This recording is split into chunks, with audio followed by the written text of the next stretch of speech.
illness rarely looks like illness. Coming up, meet a young woman living her best life despite health problems that started at birth.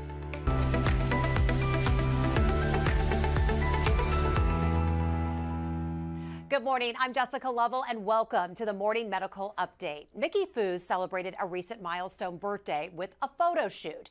But these aren't just glamorous photo shots. They're proof that she really did make it to age 25, despite what some doctors had told her. Not to mention that one time when her heart stopped beating. What you can't see in these photos is the exhaustion, the shortness of breath, the pain, all part of her daily life as she lives with chronic health conditions. Today, we are learning more about what it's like to live young with chronic illness from Mickey herself, who also happens to be Miss Sunflower State. And we're going to talk a little bit more about that and how you're raising awareness through that here in just a bit. But her mom, Dawn, is also joining us. This is as much your journey as a mother, I would imagine, right? Oh, certainly. The whole family. It's a family affair. We're going to talk all about it. And I'm so happy to also have with us Dr. Matt Lipman. He is a cardiologist helping in Mickey's care here at the University of Kansas Health System. How are you? I'm well, thank you. Good to see you. Dawn, Mickey was first born with this heart condition. It's called tetralogy of Fallot. Did I say that right, Doc? Yeah, tetralogy of Fallot. Oh, okay. So it's actually 4 different heart issues. What did doctors first tell you when you heard about this?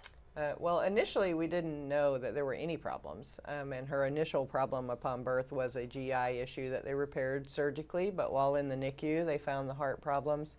As they described the tetralogy of Fallot, there were the 4 pieces that qualify for it. She did not have all 4, but given the significance of what she did have at the time, which was 3 very large VSDs, the largest that cardiac surgeon had ever seen. And later she had some ventricular muscle bundles as well. And she didn't have all 4 requirements, but they went ahead and kind of put her in that tetralogy of Fallot, and you may be able to speak better as to why that might have been. Sure. But we had no warning. No warning at all. So Dawn did a great job of explaining it, but maybe kind of more in layman's terms, explain to us exactly what this is. Yeah, so tetralogy of Fallot is the most common cyanotic congenital heart disease. Cyanotic meaning babies who were born blue. About 1 out of every 10 patients I see in clinic have tetralogy of Fallot. Tetralogy of Fallot, the cardinal features are ventricular septal defect, so a hole in the bottom chambers of the heart, and then right ventricular hypertrophy, so the right ventricle hypertrophies, the muscles hypertrophy. There's an obstruction between the right ventricle and the pulmonary artery, okay? And then the aorta is overriding, meaning it's moved over more towards the right ventricle. So those are the 4 cardinal features of what we call tetralogy of Fallot. Most patients require repair before 1 year of life. So Dawn, what were doctors telling you just about her condition in general? And I mean, she's just hours and days out of the womb. What were you looking at as far as long term? What were they saying? Well, they primarily wanted to wait until she got a little bigger, and she was full-sized upon birth, 8 pounds, maybe 8'5", something like that. They wanted to wait until she was a little older and stronger, but in that time, her first surgery was at her first cardiac surgery was at 6 months, and that was for the VSD repair. And during that time, we were in and out of the hospital in congestive heart failure so many times, and that was before everybody had a cell phone. So I had the pediatric cardiologist, the pediatric surgeon, had both of their home phone numbers, beeper numbers, everything. We were first name basis, call them at home in the middle of the night, meet us in the ER, and they would inevitably admit her for congestive heart failure. And finally at 6 months, they decided, it's time to try to fix this, and they did the VSD repair at that point in time. The rest came another year later, surprisingly. We weren't ready for it, but they did that. She was not really able to thrive because she didn't have the energy to suck down a whole bottle. So we had NG tube feedings and stuff like that just to try to make sure she had enough calories in. Had to wake her up every 2 hours, day and night, to feed her, and in and out of the hospital a lot. So while you're thriving now, as we see as Miss Sunflower State, Mickey, tell us when you first realized, do you remember first realizing, wait, there's something going on in my life. This is something I'm now dealing with. I'm 5, 6, 7, 8 years old, and I'm in and out of hospitals. When did it really dawn on you? So growing up, I had a pretty normal childhood. I climbed trees with my brothers and rode bikes and played volleyball for 9 years. And I remember when I would run in like gym class or volleyball, I would always be the last one to finish. And I would always be short of breath, but also I didn't know what it was like to not be short of breath. So I kind of noticed that I was a little bit different, but I didn't really have too many setbacks. So Didn't feel like you had this, very excruciating heart issue that you were going to be dealing with here now at 25 years old. Dr. Lipman, how often do you see this? Yeah, that's a good question. So about 10% of my clinic population will have repaired tetralogy of Fallot. Like I said, it's the most common cyanotic congenital heart defect, but we follow patients longitudinally to make sure they don't develop complications. And if they do, we act on them right away. So is Vicki pretty typical of what you would see? Anything that stands out different or makes her case unique? The extra cardiac issues, the GI issues, does make it unique. But from a cardiac standpoint, I think everything is sort of going according to plan, natural history-wise. So she's doing well. Yes. Doing well. And I take it she's a good patient. Yes. Yes. Yes. Okay. That's part of it. So, Nikki, doctors predicted that you would have heart trouble in your early 20s. They were right. You did. You go off to college. But what was happening with your heart at that time and age? So my freshman year of college, I went to Georgia Southern, and I started having chest pain, and I wasn't sure what it was coming from, so I just kept going to the ER. And I was in a very small southern town that didn't have a lot of medical resources, and so I had to drive an hour and a half north to Augusta Medical Center, where they diagnosed me with PVCs. And so I had an ablation my junior year, so 2018. I had an ablation, and they told me sometimes it takes more than one to really get all the PVCs, and I ended up having 6. So What are PVCs for folks listening? Premature ventricular complexes. yeah. Okay. And so the bottom chambers of the heart beat before they should. Got it. Yeah. Okay. So then you have a defibrillator put in, correct? Yes, so in 2019, I went in for an ablation, and they said there was so many PVCs that it was causing damage, and they thought they might put in a defibrillator, but we didn't know until they got in there to do the ablation. So when I came out of surgery, they had put in the defibrillator. And it ultimately saved your life in one instance. Can you tell Yes. us about that? Yes. So senior year of college, I was dancing in my garage making a TikTok, and I had been cleared by all the doctors. It had been months since I had my last ablation, and I was feeling good. I was working out, which they actually encouraged me to work out and build up some strength again. And so I was dancing. I'd gone to church that day, was getting ready for work that night, and I felt my defibrillator go off, and I didn't know what it was because I'd never had it go off, but it felt like a car had hit me from behind, and it was very confusing. And then my roommates kind of found me and took me to the ER, and that's when they had told me I'd gone into cardiac arrest. Wow. We always talk about the power of a second opinion here on our program. Dawn, I want to ask you how you came to find us here at the health system. So we moved to Kansas 22-ish years ago. And at that time, she was a juvenile, so she was seen by Dr. Simon Ong at Children's Mercy. I think she's no longer there, but she was phenomenal. She's the one who actually told us you can expect some problems, a little bit later in life. We just don't know quite what those are going to be. And sent her off to college. She had one last check with her before she went off to school. So while she was away at school, she saw multiple hospitals. But she graduated 2 weeks, right? 2 weeks after you went into cardiac arrest, she graduated. She moved down to Florida to be near the Mayo Clinic for a year. And then it just kind of got overwhelming a little bit. And she decided to move back home. And in that meantime, she was diagnosed with her recent GI issues as well. And so someone had recommended a GI doctor here. And in the process, we found Dr. Lipman. And honestly, it was when we came to the emergency room, we weren't, when she had all her stuff done as a baby, we had no idea that it wasn't common, something that they were very well aware of. But we were told at one of our emergency room visits just in the last year that, you know, these congenital defects and the repairs that were done are a fairly new thing when she was a baby. So they weren't really sure how it was going to affect them as young adults, right?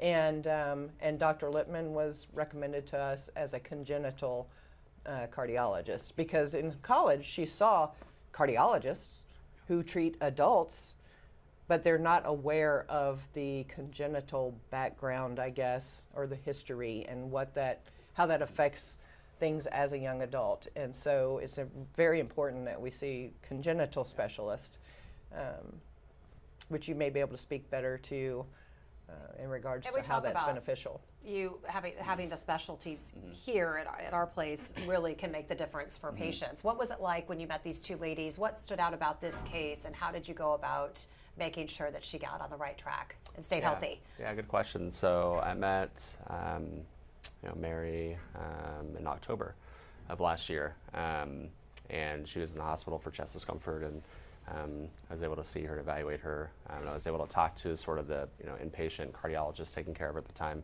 about the unique anatomy, the repairs, and sort of what the complications are following the repairs. And then we met again in clinic in December of 2022, and really to establish a rapport, get to know each other, talk about the complications, talk about sort of what is to be expected over the next few years. And sort of, the fun thing about being an adult congenital cardiologist is detective work. You have to understand the history. That's everything. But the second most important thing, in my opinion, is developing rapport with patients.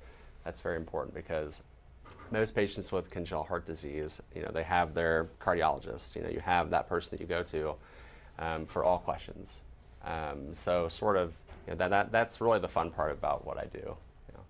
Detective work. Detective work, yes. I like that. Yes.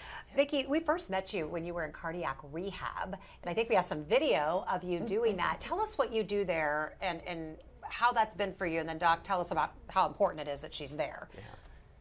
So I started cardiac rehab, I think, last winter, and you do a lot of cardio, and you do some weights, just some very light weights, and then at the end they also do an education lesson on different topics like food, the importance of exercising, just any kind of heart health education. And I found it beneficial just because it was a way that I could move my body while also being monitored. So I knew that nothing was going to go wrong. Just because you moved to rehab doesn't mean you're still a patient, right, Doc? Right. It's so important. Tell people, right? No, it's very important, yeah. So cardiac rehabilitation is all about education. So it's really important to discuss diet, nutrition, exercise routines, but also just really having the education not only for yourself, but for your family members, and like talking through why nutrition is important. So, Nikki, unfortunately, Dr. Lippman is not the only doctor you see here because you have other chronic illnesses. You've mentioned GI. Tell us what else you are also treating throughout this heart issue as well. Yes, so I see Dr. Samo here. He's a GI specialist, and we actually just did a POEM procedure, which is a procedure on your esophagus, just a few months ago, and that went very well. And I also see Dr. Patel for neurology, for pain and trigger point injections for pain. And I see the pulmonologist here.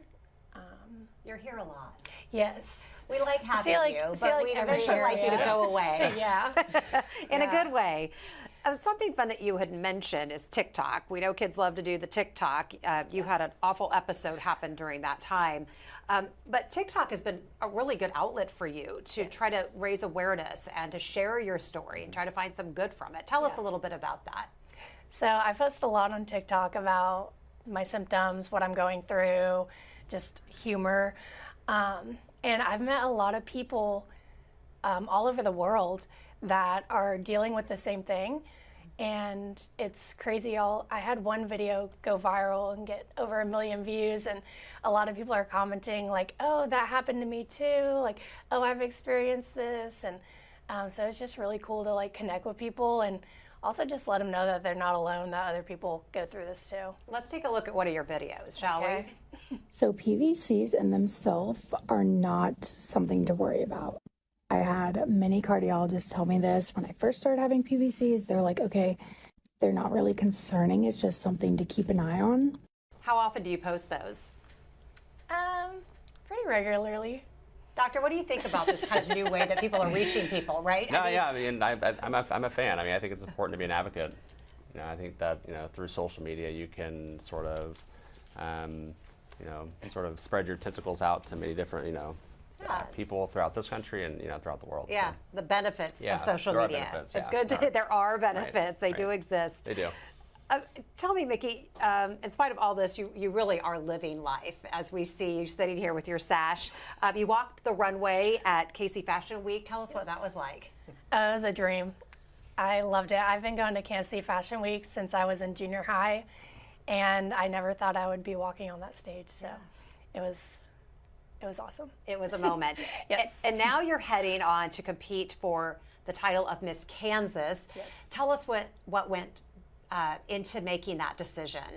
So I started modeling back in October, and I really enjoyed it.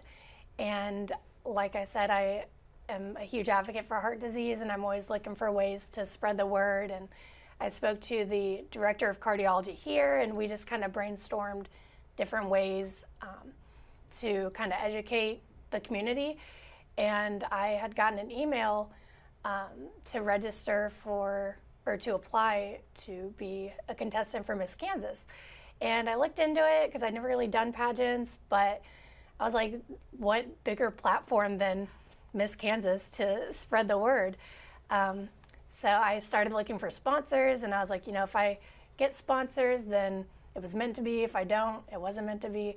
And the community really gathered together and helped me out, and I got all my sponsors, and yeah. So your journey, your health story, spreading the word about cardiac care and health and chronic illness is going to be your platform. Yes. That's so fantastic. Mom, what's it like just watching her truly live her best life? You know, it's amazing. We still have hard days. You know, it gets frustrating, and but she's so resilient and has been since day one. I tell her all the time, you know, that hard-headed attitude that I maybe sometimes despise when it's turned towards me, I have no doubt is what has gotten her this far. So I love watching her succeed, and I love her passion for spreading the word and spreading awareness. Yeah, that mom-daughter tension relationship can really push things forward. I got a mom too. I know what it's like. Yeah. It makes you dig deep, right? But it is that attitude that Yeah. has gotten her this far. I have no doubt. No doubt. Mickey, then what are good days and what are bad days? So a good day is when I wake up, I'm feeling good. I have like minimal pain. I'm not very fatigued, and this might sound bad, but I try to do everything I can do in that day because I never know when I'm going to feel good again. So I'll see my family, I'll hang out with my nephew, I'll shop, clean, pretty much do anything that I want to do because you never know when you're going to start feeling bad again. Do you get tired of explaining your situation to people, or do you use it as an opportunity to educate? And you can be honest. I think I get tired of explaining it to medical professionals because I feel like it's just like a broken record. Right. When I'm in the ER and they're like, so tell me about your history. And I'm like, oh, okay. But to people in the community, I love it. I love the opportunity to share my story. I met someone in the ER the other day that was going through the same thing. They're like, you know, we've been searching for answers for so long and nobody can help us. And I got to be a, you know, example of Advocating. advocating. You were talking with them about advocating for themselves. And Right. Is there a question you get a lot? Is there anything that stands out that you seem like you're answering a lot, or maybe that's really interesting to people about your case? I think I get asked what my tattoos mean, and then that's an opportunity to tell them about. So you draw them in, you pull them in with the tattoos. Yes. What do the tattoos mean? Now you got to tell us. Every single So- one of them has a deeper meaning. Yeah. Yes. So Every I single have one. the heart here, and I have flowers growing out of it. just to represent that kind of the quote that's like, no rain, no flowers. Like, you can't have good days without having bad days, and just representing that something beautiful can come out of something bad. And then I have the survivor ribbon as well. Fantastic.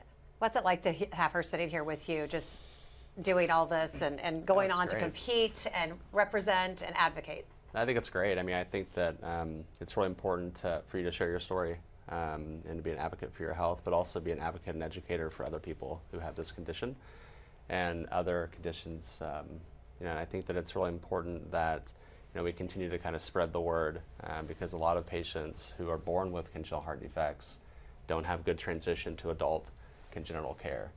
And so it's really important for you to educate people on that important topic. And how do you help people find those resources? Because we've featured people who have childhood cancer and other childhood illnesses, and then it's like going through that pediatric period, and then you just kind of fall out of one system, and now you've got to go into the next one. It can be really complicated. Right. It starts with pediatric hospitals and developing relationships with your local pediatric hospital. Here it'd be Children's Mercy Hospital, and here in Kansas City, kind of the referral process is through what we call a transition clinic, like telehealth. Yeah. And patients can then talk to Dr. Rockefeller or myself.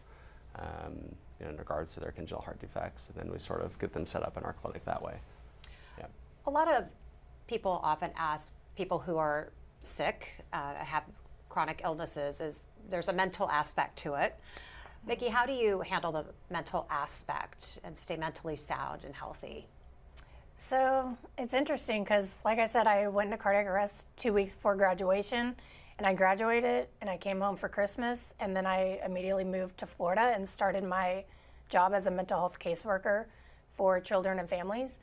And I had this like overwhelming like kind of gloom and like kind of fear hanging over me, and I was like, maybe it's just the move, maybe it's just the new job, I don't know what's going on. And so I started going to a CBT therapist, and she was like, this sounds like PTSD from your cardiac arrest episode. And I was like, what? Like, PTSD, you hear it and you think, a veteran from war. But yeah, it's actually more complex than that. And it was just very interesting to discover that, because basically the way they explained it was, since my roommates were the ones that found me when I had that episode, I was then getting anxiety whenever I was alone at night. Because my body was telling me that, something bad is going to happen. So you pay all this attention to your body, but mind is everything. Your advice, though, to people is to make sure they don't ignore it. Yes, of course, yeah. And Mom, same thing, same question to you. You're a mother. How did you mentally stay strong through all of this? And what advice might you have for others? My husband is my rock. and I think he would say the same. We really leaned on each other. We were military at the time when she was a baby, so we did not have family around. We had a couple of close friends who helped us out with our other children while we would be at the hospital. But honestly, when she was a baby, we cried our tears, and it was down to business. We have business to take care of. This child needs to be taken care of. Let's full force research, find out everything we need to know, educate ourselves so that we know. And then, of course, you get to know your child better than anyone, better than any doctor, right? And even still in the 20s, I've made that comment to you before, just recently, actually. I know you better than anyone else on this planet, and your father does too, better than any of your doctors. Yes, I'm no doctor, but let's look into this, It's hard. It's hard. Aside from time, money, just watching your child go through something like that. And I thought as a baby that would be the hardest days of my life. But it's harder to watch her as a young adult go through it, because at this point she now understands, and she now understands the consequences of having a chronic illness. That being, sometimes you have to cancel your plans with your friends because you just don't feel well, and they get tired of hearing that, and that all the mental. My big talking point when we go somewhere and she's talking about it to someone Afterwards, typically I'll meet some of the parents. They'll come up to me and ask me stuff as well. And my big talking points is basically watching their mental health as they do get older and begin to understand. You know, there's anxiety over, will this happen again? There's PTSD, there's guilt. Sometimes there's guilt. And it sneaks up on you. And the doctors don't talk about that. Doctors typically, and I mean, it's not a, you know, nothing personal, just it's not their focus. And they don't tell you to prepare for that. And it's hard. And it's hard. well, and you're also told to live in the moment. So here you are Yes, trying to just deal certainly. with one age at a time and one moment at a time. But it's really helpful for you to be open and honest like that and raw with what's coming down the Sure. road and to be prepared. Wouldn't you agree with that? To say some of the issues you're going to deal with when you're 5, 6, 7, 8 are going to be different when you're 25. Right. Mentally speaking. No, for sure. And it's really hard to do that in a 30-minute clinic visit with somebody. Oh, sure. Sure. So it's just hard to sort of unravel all of the complexities of the past. But it's important, you know, with adults with congenital heart disease, we really do try to focus on sort of the biopsychosocial model. And help and direct them towards the resources. Correct. Right. Right. So before we wrap up though, Mickey, I want to go back to those photos because the first day that we met, you had showed me this picture of you at this photo shoot you did. You had just celebrated your 25th birthday. You're holding the picture of you as a little baby. Very impactful. Tell us what was really again, it wasn't just about the vanity and the beauty. It was really deep for you to do that. Yes, so I knew I wanted to do a shoot for my 25th birthday because I had a photographer friend that I met through modeling that offered to do a birthday shoot. And I was like, oh, that'll be fun. And then I was like, you know what, like let's incorporate these pictures. And so I put on my red, you know, for heart disease and held the photos. And So you incorporated these photos to Yes. show here's where I was, Yes. here's where I am, right? yes. And someone had told me like, oh, you're a quarter of a century now. And I was like, oh, wow, that's a huge milestone. So yeah, I wanted to incorporate the photos with it. It's beautiful. And congratulations on that big milestone. Big milestone for you too, Mom. Oh, certainly. What do you want the takeaway to this conversation to be for those listening and watching? My big thing is advocating. When she was in college, she really had a lot. Honestly, one time she had a doctor come in, never even lay hands on her, never hook her to a machine, and said, "You look fine, go home." And she had a lot of that disbelief among the medical community in college, and that she could be having these problems, even though the history is there. It's literally in front of your face.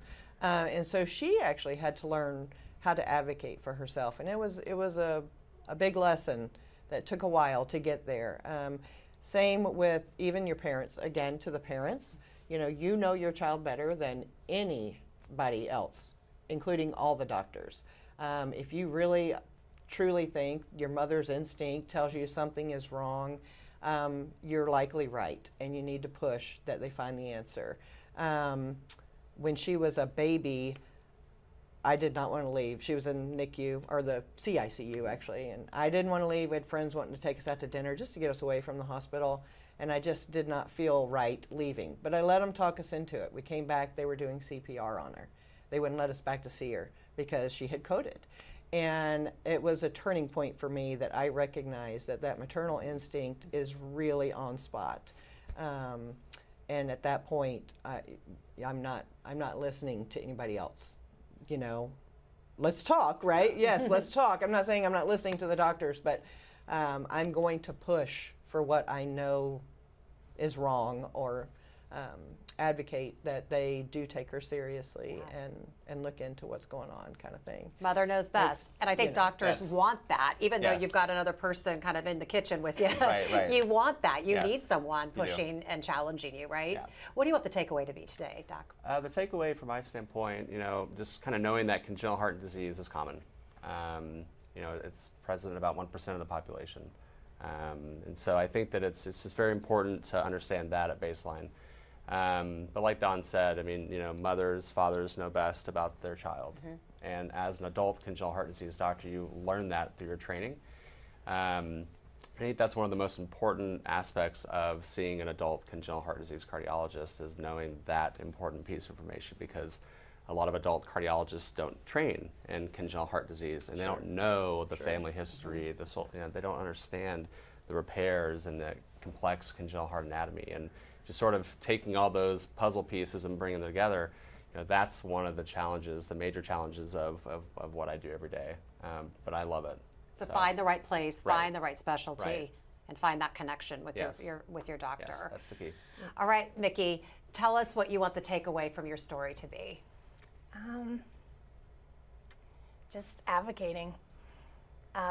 Like I said, I like to spread awareness to let people know or educate people on heart disease, because everybody thinks it can't happen to them, and then it does. I have a lot of doctors tell me, oh, well, it might be this, but you're too young, so that can't happen. But then it turns out that that's exactly what it is. So yeah, just advocating for yourself and knowing the warning signs.